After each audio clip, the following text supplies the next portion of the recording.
अरे बच्चे, आप सभी लोग कैसे? आशा करते हैं आप लोग बहुत ही अच्छे, मस्त एंड स्वस्थ होंगे। तो आज मैं आप लोगों के लिए लेकर के आया हूँ बहुत ही मोस्ट इम्पॉर्टेंट जीवनी है, जो क्लास 10th में और क्लास 12 में बहुत पूछी जाती है। जो ये सूरदास जी का जीवन परिचय है, ये पिछले कई वर्षों से लगातार पूछे जा रहा है और ये 5 से 6 नंबर का भी आता है। तो अगर आपको 5 से 6 नंबर अपने तैयार करने हैं तो इस प्रकार से आपको अपने एग्ज़ाम बोर्ड में और इस तरह की जीवनी को आपको लिखना होगा। सूरदास जी का जीवन परिचय आएगा और इस प्रकार से लिखना होगा तो आपके 5 से 6 नंबर कंप्लीट हो जाएंगे। तो वीडियो शुरू करने से पहले आपने अगर अभी तक मेरे चैनल को सब्सक्राइब नहीं किया है तो प्लीज़ सब्सक्राइब कर लें एंड बेल आइकन को जरूर प्रेस कर लें, क्योंकि मैं आप लोगों के लिए जो पहले वीडियो लाऊं और आप लोगों के पास तुरंत पहुंच जाए। तो ये जीवनी इतनी मोस्ट इम्पॉर्टेंट जीवनी है कि ये जीवनी हो गई, एक सूरदास जी की जीवनी हो गई, एक महादेवी वर्मा का जीवन परिचय हो गया और जयशंकर प्रसाद का जीवन परिचय हो गया। ये मोस्ट इम्पॉर्टेंट जीवनी है जो पिछले कई वर्षों से लगातार हर वर्ष ये आनी ही आनी होती हैं जीवनी। तो चलो इस जीवनी को शुरू करते हैं। तो यहाँ से शुरू करते हैं सूरदास जी का जीवन परिचय। तो यहाँ से देखते हैं सूरदास जी का जीवन परिचय। तो बहुत से बच्चों की प्रॉब्लम आती है कि वो इनका जीवन परिचय नहीं लिख पाते हैं और उनको यही नहीं पता होता कि हमको कैसे उनका जीवन परिचय लिखना होगा।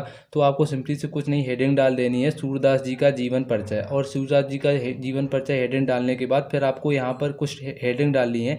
जैसे यहाँ पर लिखना है जन्म, जन्म स्थान, मृत्यु और मृत्यु स्थान। इस प्रकार से आप अगर लिखेंगे, आप सुंदर और स्वच्छ लिखेंगे तो आपको पूरे में पूरे नंबर दिए जाएंगे। नहीं तो वो 6 में कहीं 4 नंबर देगा, कहीं 3 नंबर देगा, तो कहीं 5 नंबर देगा। तो अगर इस प्रकार से आप हेडिंग डालकर उनके मेन पॉइंट को हाईलाइट करेंगे तो आपको पूरे में पूरे नंबर देगा। ठीक है, तो चलो जीवनी शुरू करते हैं। यहाँ पर सबसे पहले लिख देते हैं जन्म। तो इनका जन्म 1478 ईस्वी में हुआ था और जन्म स्थान कहाँ पर जन्म हुआ था, तो रूनकत्ता नामक ग्राम में इनका जन्म हुआ था। और इनकी मृत्यु मृत्यु इनकी 1583 ईस्वी में हुई थी। और कहाँ पर मृत्यु हुई थी, तो पारसैली नामक ग्राम में हुई थी। तो ये कुछ मोस्ट इंपॉर्टेंट पॉइंट होते हैं जो आपको सबसे ऊपर लिखने होते हैं। तो इस प्रकार से आप अगर सजा के लिखेंगे अपनी प्री बोर्ड में कापी में या एग्ज़ाम बोर्ड की कापी में, अगर आप सजा के लिखेंगे तो आपको पूरे में पूरे नंबर दिए जाएंगे। तो चलो अब यहाँ से जिनका जीवन परिचय स्टार्ट करते हैं। तो यहाँ पर लिखा है सूरदास जी का जन्म सन 1478 ईस्वी में रोनकत्ता नामक ग्राम में हुआ था।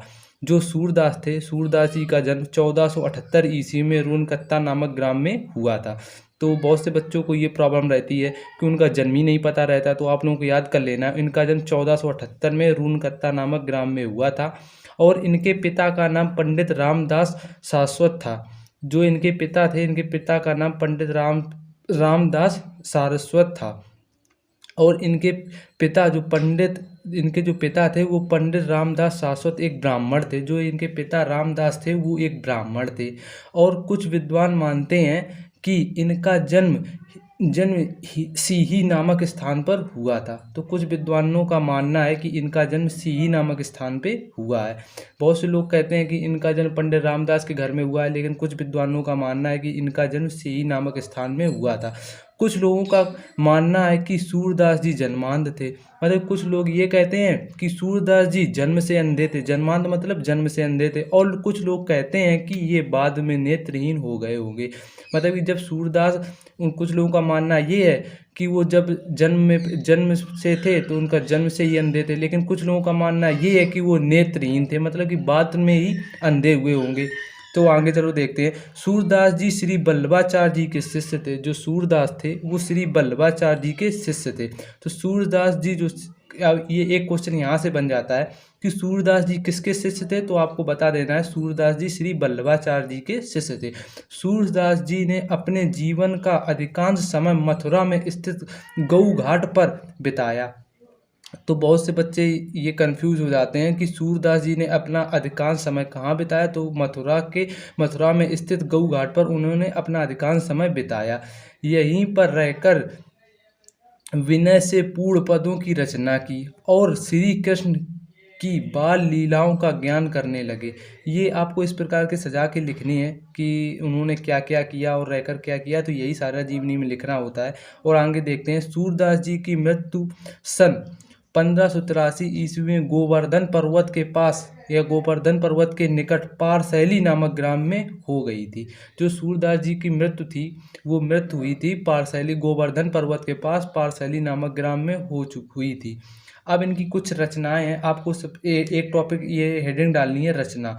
जो आप रचना हेडिंग डालेंगे, इसके बाद रचना हेडिंग डालने के बाद इनकी मुख्य 3 प्रमुख रचनाएं थी। सूरदास जी प्रमुख 3 रचनाएं थी, तो वो कौन कौन सी रचनाएं थी? नंबर 1 पे आती है सूर सागर, नंबर 2 पे आती है सूर सारावली, नंबर 3 पे आती है साहित्य लहरी।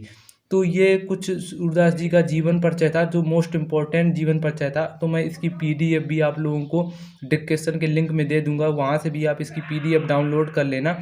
और अगर इस प्रकार से आप अपनी इन सूरदास जी का जीवन परिचय लिख कर के आते हैं तो आप अपने 5 से 7 नंबर पक्का कंप्लीट कर लेते हैं। 5 से 7 सॉरी बोल रहा हूँ, सॉरी 5 से 6 नंबर आपको पक्के मिल जाएंगे। 5 से 6 नंबर या तो 5 मिलेंगे या तो 6 से 6 पूरे मिल जाएंगे नंबर। आप अगर इस प्रकार से पूरा विस्तार पूर्वक लिखेंगे, इस प्रकार से हेडिंग देंगे और इस प्रकार से लिखेंगे, तो ये पीडीएफ मैं डिस्क्रिप्शन बॉक्स में दे दूंगा, वहाँ से जाकर के आप लोग डाउनलोड कर लीजिएगा। और इसकी मेन कुछ पॉइंट है वही याद करना होता है। जैसे ये याद करना होता है कि सूरदास जी का जन्म कहाँ हुआ, तो 1478 में हुआ था।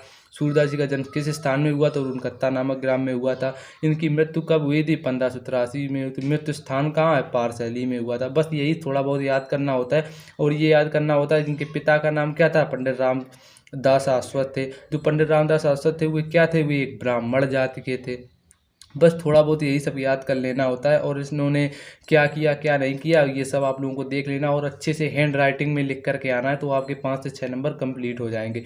तो यहीं पर सूरदास जी की जीवनी को समाप्त करते हैं। और इसी प्रकार से मैं एक और जीवन परिचय लेकर आऊँगा, जो महादेवी वर्मा का जीवन परिचय होगा, वो भी मोस्ट इम्पोर्टेंट जीवन परिचय है। तो अगर वीडियो पसंद आए तो मेरे चैनल को सब्सक्राइब कर देना एंड बेल आइकन को जरूर प्रेस कर देना। तो फिर मिलते हैं नेक्स्ट वीडियो में, तब तक के लिए जय हिंद, जय भारत।